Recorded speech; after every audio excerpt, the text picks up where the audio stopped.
difficile d'imaginer qu'autrefois Fukushima, troisième plus grande préfecture du Japon, située au nord-est de Honshu, l'île principale de l'archipel nippon, était une région agricole prospère, un spot touristique au paysage sauvage magnifique, un pôle industriel majeur abritant deux des principales centrales nucléaires du pays qui alimentent notamment toute la capitale, Tokyo, en électricité.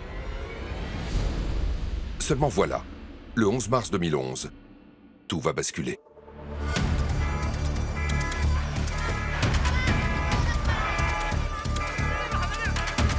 Nous sommes vendredi. Il est 14h46. Un séisme d'une violence inouïe se déclenche à travers tout le Japon. Au pays du soleil levant, la terre tremble.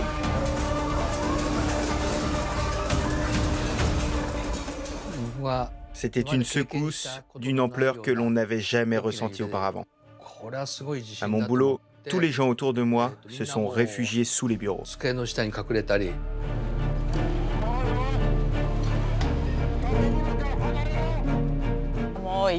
le tremblement de terre a frappé, je n'ai pas compris ce qui se passait.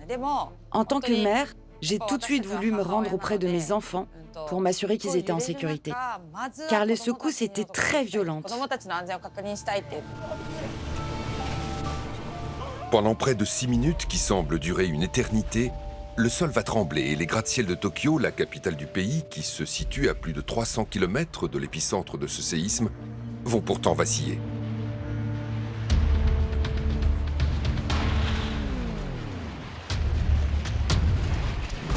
Je me trouvais ici chez moi à Tokyo quand l'immeuble s'est mis à trembler très violemment. À ce moment-là, je me suis dit que la situation était grave. Au moment du séisme, je suis allé dans la bibliothèque de mon appartement. Et là, les étagères qui étaient solidement fixées au mur ont toutes commencé à tomber par terre, les unes après les autres. Sur la base de l'échelle de Richter qui se situe entre 1 et 10, ce séisme d'une magnitude de 9.1 est l'un des 5 tremblements de terre les plus puissants du monde depuis l'année 1900. Et c'est le plus violent jamais enregistré au Japon, un pays où les tremblements de terre sont particulièrement fréquents.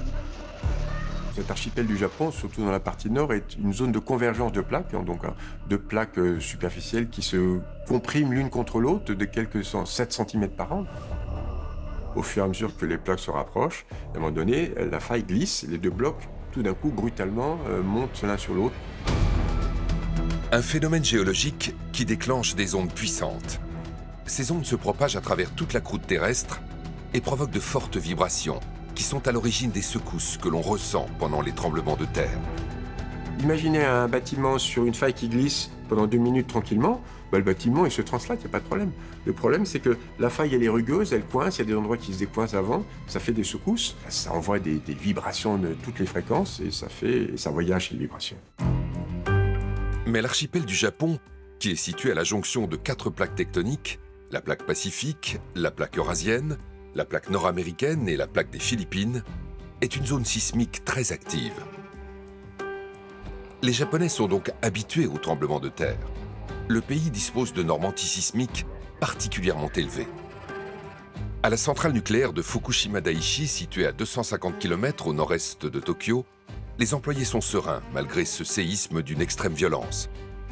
Une installation nucléaire est dimensionnée pour se protéger contre les séismes. Donc vous avez des règles de dimensionnement qui permettent d'avoir une certaine résistance de l'installation en fonction de l'importance du séisme. Le séisme a provoqué la coupure électrique de la centrale nucléaire de Fukushima. Mais elle avait été conçue pour faire face à ce type de situation. Les générateurs de secours situés dans les sous-sols des unités 1, 2, 3 et 4 se sont donc automatiquement mis en marche pour alimenter le système de refroidissement. La situation semble alors être sous contrôle. À cet instant, personne ne sait encore que la véritable menace n'est pas le séisme, mais ce qui va suivre. Vers 15 heures, un peu moins de 15 minutes après le tremblement de terre, l'agence météorologique japonaise émet une alerte. Une alerte au tsunami a été émise. Il pourrait dépasser les 10 mètres, mais on estime qu'à certains endroits, la hauteur du raz-de-marée pourrait être encore supérieure à ces prévisions. Un tsunami géant est attendu sur toute la côte pacifique du nord-est du Japon. Une catastrophe directement liée à la violence de ce séisme provoqué par le contact entre deux plaques tectoniques. C'est une zone de contact très grande, mais elle est complètement sous le Pacifique. Ce qui fait que quand le bloc monte l'un sur l'autre, eh bien, ce soulèvement du fond marin fait soulever l'eau au-dessus en quelques minutes. Donc finalement, il faut voir que le tsunami, au démarrage, c'est pas une vague, c'est juste une bosse, pas très haute, de quelques mètres, mais très très large. Cette bosse d'eau va commencer à s'étaler à la vitesse des tsunamis, c'est-à-dire à des centaines de kilomètres par heure, presque pratiquement un avion de ligne au large. En l'espace de 20 minutes, cette bosse d'eau va s'amplifier, atteignant 15 mètres de haut par endroit. À 15h27, cette vague qui atteindra jusqu'à 30 mètres de haut va déferler sur près de 600 km de côte et dévaster toute la région. Une hauteur vertigineuse, très largement au-dessus des moyennes habituelles, que personne n'avait anticipée.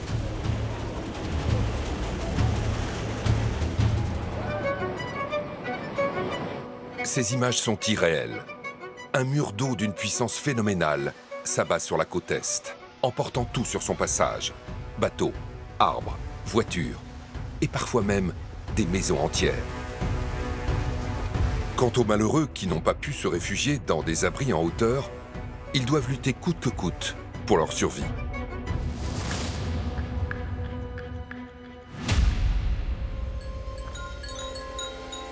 Masumi Kawata, qui habite à Okuma, une petite ville de la région, se souvient de ces événements dramatiques, comme si c'était hier. Je n'avais pas entendu dire qu'un tsunami était arrivé, mais je l'ai compris en voyant la situation. Quand j'ai vu la mer déferler et submerger la route, j'ai compris qu'il s'agissait d'un tsunami. Notre maison était menacée par le tsunami. Nous ne pouvions donc pas rentrer chez nous. Nous avons alors pris la voiture pour nous enfuir et pour nous réfugier dans un lieu d'accueil. Je suis montée sur une colline pour regarder la gare de Tomioka, qui était totalement engloutie par la mer. Il y avait plein d'objets qui flottaient. Ensuite, au loin, j'ai vu la rivière qui remontait très rapidement sous l'effet de la marée montante. En l'espace d'une vingtaine de minutes, toutes les villes côtières sont submergées. Le bilan humain est accablant. Le séisme et surtout le tsunami vont faire plus de 16 000 morts et près de 2500 personnes portées disparues. Il est environ 15h45. Au Japon, c'est une véritable tragédie nationale et une catastrophe sanitaire sans précédent, aggravée par les dégâts causés par le tsunami qui rendent l'accès très difficile aux pompiers, aux militaires et aux secouristes dépêchés sur place pour venir en aide aux sinistrés. Pour comprendre l'ampleur de la catastrophe ici, François-Xavier Ménage, grand reporter pour BFM TV à l'époque, est immédiatement envoyé sur place pour témoigner de l'ampleur de la catastrophe. L'apocalypse, elle est partout. C'est un dérèglement dans ce que ça a de plus effrayant. Le monde entier voit ces images par ailleurs parce que c'était capté par des vidéos de surveillance quand ce mur de boue arrive.